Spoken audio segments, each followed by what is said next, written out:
are two. Firstly, what is wrong with just glorifying, not committing, just act or formating? Secondly, what if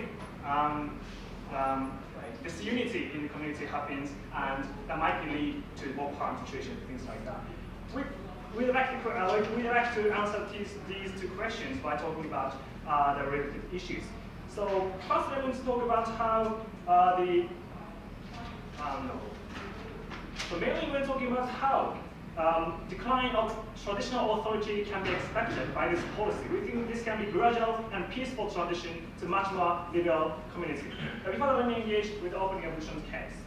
So they firstly said that it is good for that owner killing is good for them, so therefore it is justified. Then I asked POI, do you support it? So they said no. They support the glorifying, and they just support justification. So firstly, but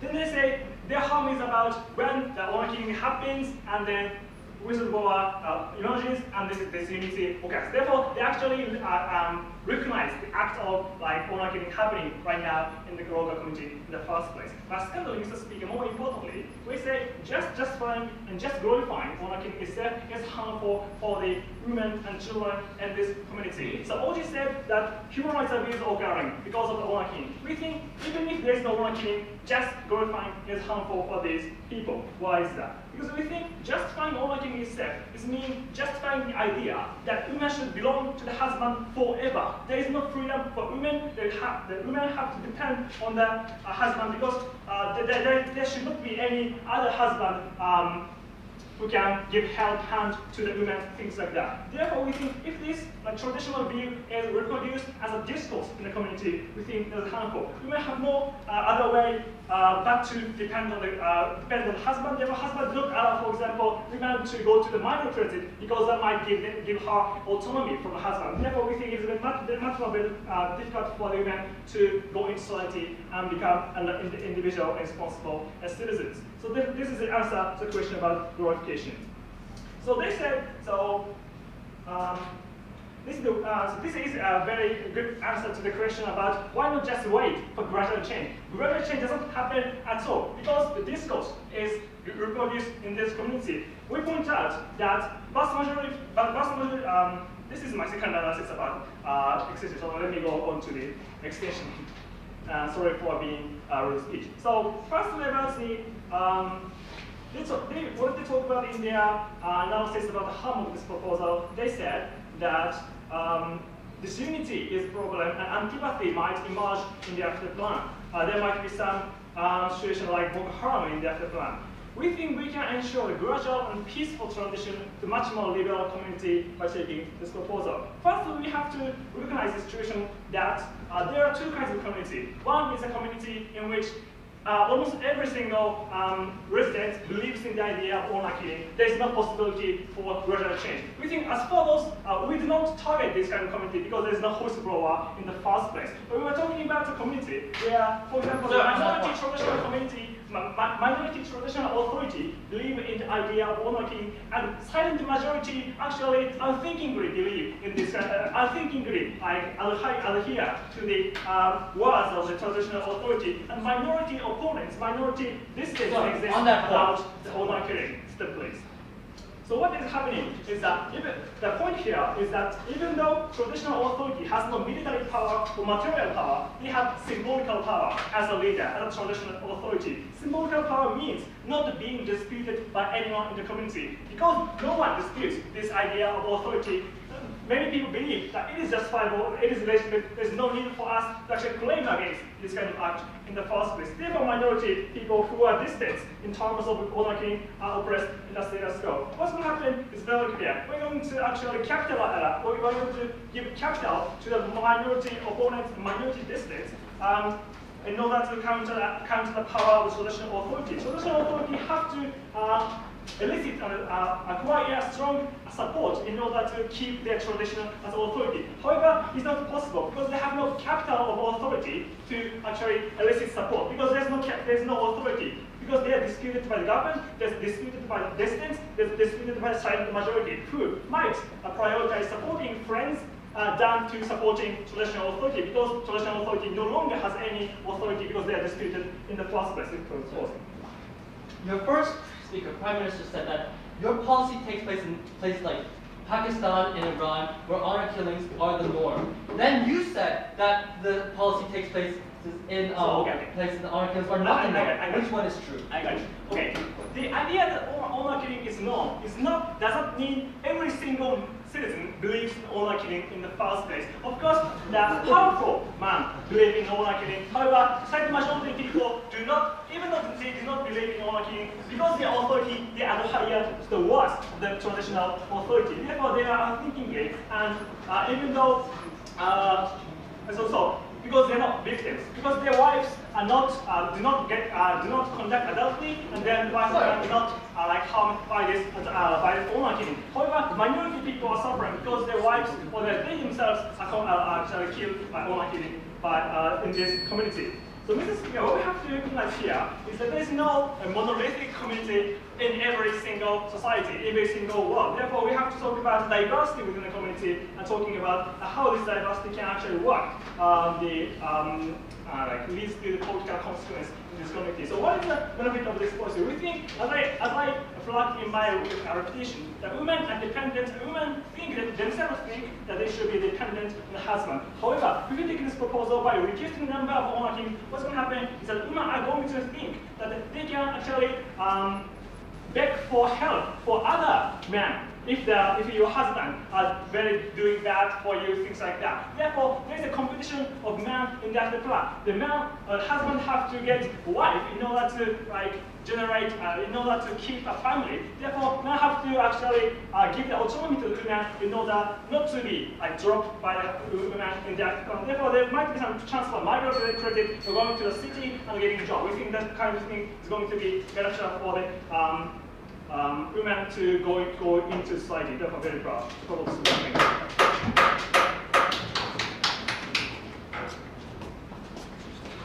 We thank the member of government. Now we call the member of opposition, please.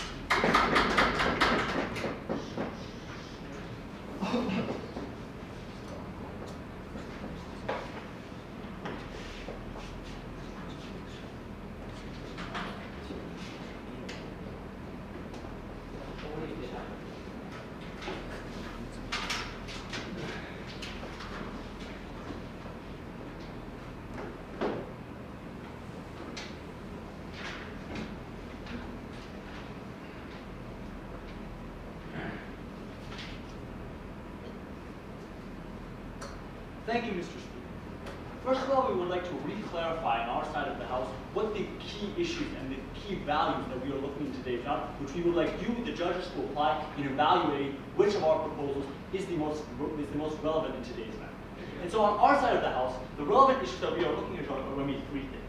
We're looking at the safety of the community, and that's very, very important. We're looking at the safety of the people, the protection of all past, the protection of all future victims, and we are, third of all, slightly looking a little bit at rehabilitation, the possibility of rehabilitation. We're going to illustrate to you how in our paradigm, we are in fact going to be achieving this, and there's a very simple mechanism that we propose for this. Because that's really the key of this debate, and that's the part of this debate that has not been discussed, because while there are a lot of discussions about the relevance of honor killings, should they be allowed, should they not be allowed, what we really value is, we want people to be safe. We want people to be safe, and what we want to look at is which mechanism achieves the safety the most, and that's the analysis that you're going to be getting from our side of the House today. And what we propose is a simple legal mechanism. We propose it to be illegal to kill people, especially in the context of honor killings, which are an especially violent type of murder. And by doing so, we simply take those people who have performed the honor killings and we remove them from society with very simple mechanism, up to lifetime imprisonment if that person is unable to rehabilitate and reintegrate in society. So that's the very simple mechanism that we have got, and now I'm going to illustrate to you why on our side of the House we are able to not only not have all the harms that they have on their side of the House, but we are able to ensure an even safer community. But before doing that, let me quickly go and engage and discuss with what's been said on their side of the House, and before that, appeal I show. Right? So it's like exactly the same logic of the backlash which is raised by opening of is actually happening to you guys. How can you say, under that situation, you can protect the safety of your community because you're just supposedly providing much harsher punishment than us? Well, no. So what I'm going to show. Well, I don't know why I'm providing much harsher punishment on our side of the house. What we're saying on our side of the house is very simple. Rather than brainwashing, rather than humiliating, rather than excommunicating and removing these people from our society, we give them a simple proposition. Either you stop being violent, or you don't, and you stay in prison for the rest of your life. It's very simple. Either you stop being violent and you reintegrate in society, or you don't, and then we will remove you from society because that is where you're causing harm. It's a very simple solution. There's no harm, and there's no problematic of the government deciding to humiliate someone, deciding to go on the same level as the honor killings by attacking someone's dignity, someone's family, someone's past, and someone's history. And that's the problem that we are preventing on our side of the house. But quickly, let's engage with what's been coming from closing government. So first of all, they tell you that they're going to distinguish into two communities. They're going to distinguish into one community in which honor killing exists everywhere, it's ubiquitous, and those communities are simply not going to address. And then the other communities where there's a silent majority, they're going to go against them. So first of all, let's talk about the communities in which honor killing will still exist. First of all, by not doing anything, they don't solve any problems, right? There's still people being killed in a violent manner, and that is a harm that will continue on their side of the house. And not only that, but furthermore, if we do believe in their policy would undermine any other, and this is the second thing, in any other areas, because by showing that the government is willing to let some people continue doing honor killings and some people not, that's going to be a very inconsistent type of government policy, and that's going to be really problematic when the government tries to enforce it in other areas, because then people are going to go, oh, well, as long as we're hard enough on our stance and believe that we are allowed to perform honor killings, the government's not going to come after us either. So that's really problematic. And then let's talk about the communities where he says there's a silent majority, where he thinks that therefore there's the possibility for government intervention. And in those communities, it's very simple. We can simply change those authorities, right? We can simply be like, okay, well, if your leader of your community says that she supports violence, we're going to put someone else in his place who says that he does not support violence. Right? And we think that's a very simple mechanism that doesn't have all the problematic nature on their side, we don't have all the public humiliation and things like that. But now, so let's go on to our case and let's understand why on our side of the house we are able to address this issue in a more relevant manner. And so, first of all, no thank you. So first of all, the main thing that we are able to do, so first of all, our main point is that public humiliation and excommunication promotes a cycle of violence. And here's why that's the case. Because when in an honor killing, you are attacking someone's dignity, right? Where the goal is to be violent, to perform a sort of violence against the dignity, against the honor of someone's family. When you publicly humiliate someone, you're doing the same thing. You're going down to, you're stooping to that person's level. You as the government, which is supposed to live in a sort of, in a sort of, let's say, moral and like legal superior position, goes on the same level as the person committing the crime and says, yes, we as well are going to harm your dignity, the honor of your family, by public humiliating and excommunicating. And we think that's problematic because what this is going to lead to, it's going to lead to a situation where, okay, now you had an honor killing that occurs. And what's going to happen now is that the family of the person that was put into jail is now going to blame the family of the victim. It's going to be like, well, we killed you because you were dishonored, and it's all your fault that someone from our family is now in jail. And this is going to lead to a perpetual cycle of violence, right? By which you blame other people, and by which you do not actually solve the problem. Whereas on our side of the house, what we do is we simply say, okay, you're violent, we remove you from the equation. We remove you from the equation, we do not make violence possible anymore, and we do not have the negative you do not have this negative cycle of violence that comes from this kind of humiliation. Sure, go ahead. So that's exactly the same thing that you're describing, right? How can you differentiate your case and our case? It's very simple. It's very simple. Because we're not proposing excommunication or public humiliation. It's very simple. Because you have three things that you discuss: financial incentives, public humiliation, and excommunication. On our side of the house, we want none of those things. Because we think all of those things are incredibly problematic.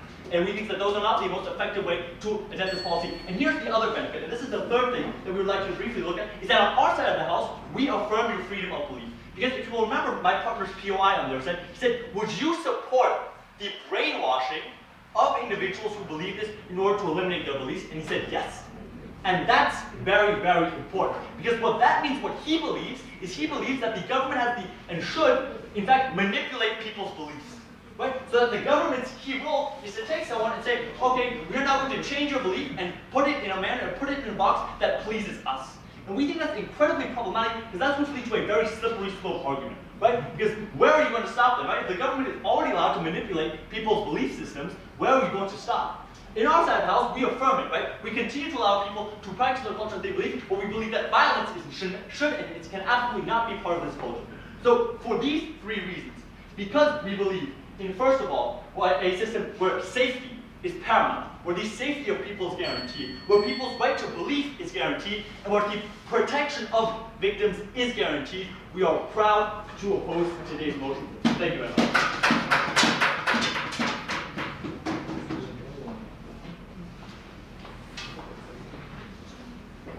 And to conclude the debate for the government side, as well as the government whip.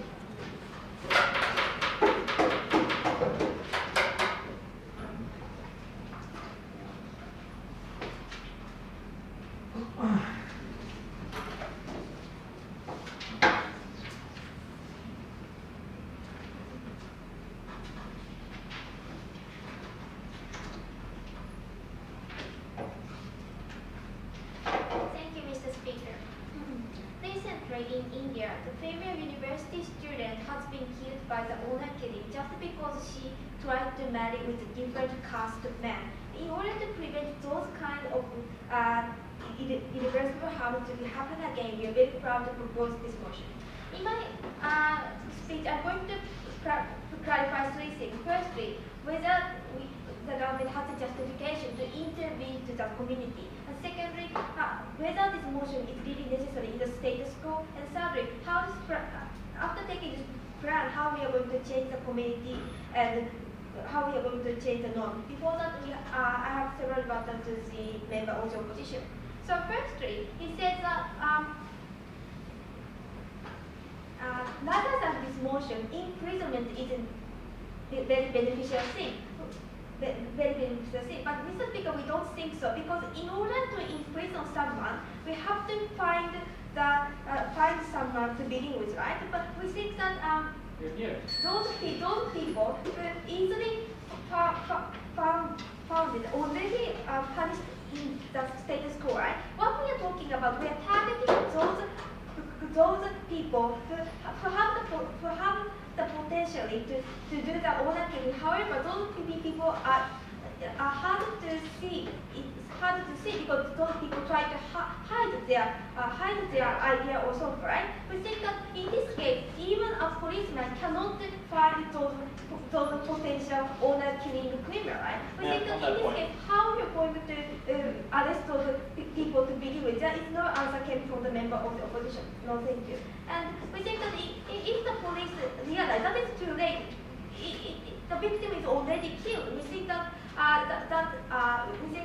the reversible harm already occurred. Secondly, they suppose like we can change the leader under their power. We think that this member of the opposition argument is contradicting with the opening opposition, right? Because the opening opposition told you that just by glorifying, just arresting someone just by glorifying is not good. We think that the member of the opposition is already contradicting, and moreover, we are happy to change the leader in our parliament. That is not mutually exclusive to begin with. Thirdly, he says like humiliation by this motion is very bad thing. We think that even this motion means humiliating someone, like top of the religious people. We think that is a self-responsibility of the top of the religious leader, because those people try to support the owner killing. Those people try to support the murdering, right? Because we think that the humiliating is not the problem that we have to consider to begin with. So, moving to my argument. Firstly, let me clarify whether this motion has any justification or not. Before that, yes.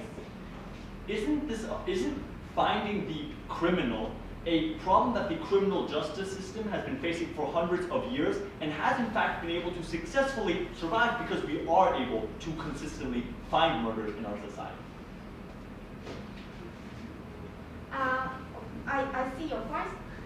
I see your point. However, we think that especially uniquely in the owner killing, because there is no evidence that this person will try to do owner killing or so forth. We think that uniquely owner killing case is hard to find. That is already explained by the opening government, right? So firstly, it's a justification. So the opening opposition pointed question: why just by justifying we can intervene to something? We think that the justification means that encouraging the murder to be with, right? We think that even if there is no practical, no objective outcome occur, if there is a possibility or if there is a notion to encourage those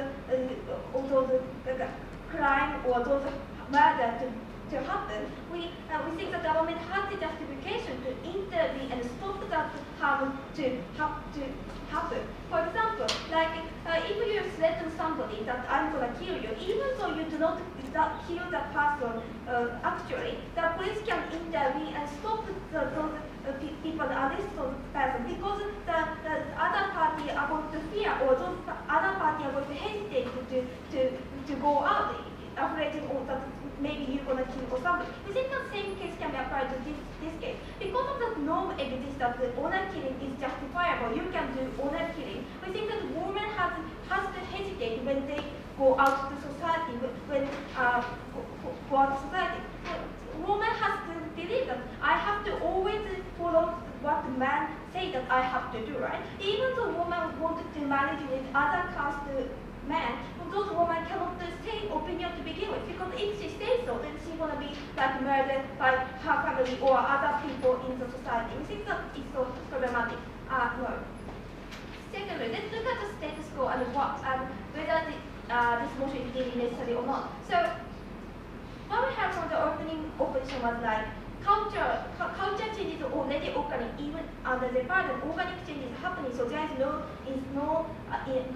necessity to take its motion. We think that the characterization of the community is inconsistent in terms of the opening opposition, because on the other hand, they claim that if we take this proposal, the antipathy are going to happen, right? We think that is really contradicting with their characterization. If the organic change would easily happen, then in that case there is no antipathy would occur by this motion, right? We think that there's a contradiction.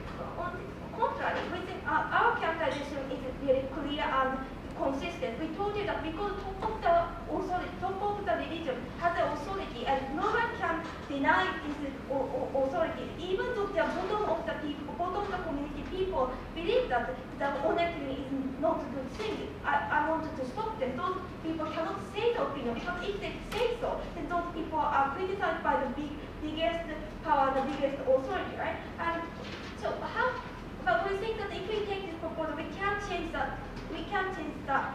Why is that? Because with the government support, those people who are against the honor killing can refute to the top of the authority, and those people can claim that honor killing is something very bad. In this case, we think that the woman does not have to hesitate what she wants to do. She can do what she wants, because there is no norm or there is no authority who stop you to do so. That is why women are going to have much more power in the society, and women can choose what she wants to do. That is the thing we are achieving as proposition. Thank you.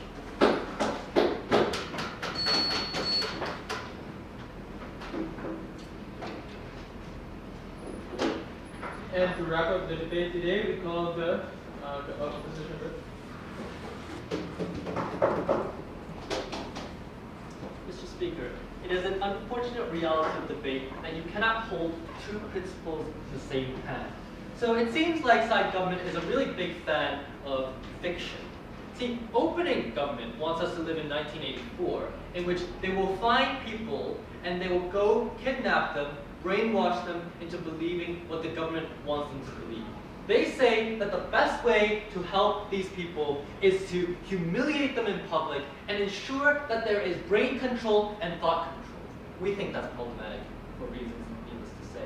Then, on closing government, what they want us to live is Minority Report, Tom Cruise. So they want to arrest the people before they've actually done anything bad, because, somehow that is morally justifiable under their Minority Report paradigm. That is also equally problematic. We on opposition side today, we stand in reality and we stand on morality. So, several points of rebuttal today. You may, of course, be seated. Firstly, I'd like to address opening government, right? So opening government says this. Opening government says, well, we need this because it is difficult to find people who practice honor killing because it's all done in secret. difficult to find them, that doesn't mean that we shouldn't do it, 1. 2, it's not difficult to find them at all because there's a dead body in the house and it stinks. 3, even if that is the case that we cannot find them, you may be seated. What happens when we take upon their proposal is that these killings are going to continue still in secret. Nothing changes. Then, deputy comes up and he says, well, look at Turkey and look at India. Well, I put forth to you this, right, Mr. Speaker? All of those changes were moderate changes that were accomplished through communication and not through such harsh and extreme measures such as public humiliation of specific communities, attacking them for what they believe. So if they want the moderate change that they're talking about, the best way, obviously, you may be seated, is to go about it moderately. You may be seated. Now, let me deal with closing. The closing then says, well, there's no culture that is like monolithic, and it's actually a silent majority. So my deputy really, well explained. 1 second, well explained to you, right? If that's the case, just change leader. Why go to such extreme measures? Your measures are clearly irrelevant. I'll take open. So if you think public humiliation is something horrible, then why did your partner say we can just easily replace the community leader of the religion from the radical to moderate? You're actually insulting your religion itself in a more direct way. If you are saying that there is a silent majority that does not actually believe in honor killings, I don't understand why replacing a leader that does believe in honor killings would insult them in any way because they didn't believe it to begin with, right? So that point is completely irrelevant. I'll take you at 5 minutes. Right. Then Luke came up and said, yeah, that we wanted to preempt this stuff. We don't want to do that. So I'm going to give you 3 points to crystallize this debate. First, the crux of the debate is this. The crux is that honor killings we find particularly abhorrent because of the nature that it is carried out. Well, how honor killings are carried out is that families, fathers and brothers, will pour oil on a woman's face. They will disfigure her and they will dismember her. They will mutilate her and then they will leave her out to rot. That is how honor killings are performed. Why this is particularly abhorrent to you and I is because of the blatant lack of respect for their human dignity. The problem is that if we are to hold these communities to the standard that they should respect the human dignities, then we must first hold ourselves, our own government, to that same standard. Because you cannot have a government that imposes this kind of mechanism without being equally morally approachable. Therefore, we believe that the only way that you can solve the honor killings effectively is by going through a moderate means that we on side opposition has stood for, which is to say that everybody is held to the same standard of the law and that nobody is different. And the law says that you are not allowed to kill, therefore you will be arrested. That is why we will arrest people who kill, because we hold them to that exact same standard as everybody else. So, whether this is the best way or not, sure, before that, I promised 5 minutes. So your idea about the replacing leaders is unfeasible unless we incentivize whistleblowers to emerge in the first place because of the dominant discourse against whistleblowers. But your proposal is similarly unfeasible because if the whole community believes in this, then you would necessarily have to blame and shame every single family in that community. So, I mean, I don't see why your proposal is any more feasible and ours is even more feasible than yours, because we can simply talk to the people and go about it through communication, through direction, through more moderate means in which people are more easily able to accept. So clearly yours is not the best way. But 2, very importantly, the safety of the people that my partner mentioned. On which side are people going to be safe? Because when you approach things with such radical measures, right, that's how people are going to react. People are going to react radically. Al-Qaeda is not attacking the United States without reason. Al-Qaeda is attacking the United States because they believe that the United States has insulted the dignity of Islam. Similarly, when you approach things with radical measures, you're going to get radical responses. We think that is particularly pernicious especially considering the victims who will again then be the victims of the further radicalization of these groups. Lastly, on the point of respect, which paradigm respects all parties in the play, and ultimately, Mr. Speaker, it has to be us. Because on their side of the house, they want to remove them. They want to basically brainwash them and publicly shame them for what they believe in. At the same time, they say that it is because they believe women are inferior that they should be publicly shamed. We think that on our side of the house, we provide a mechanism that is fair for everybody, that everybody gets the respect that they deserve, and that we hold people to the same standards according to the law and not according to thought. We're proud. We thank all the teams, Sumina, across the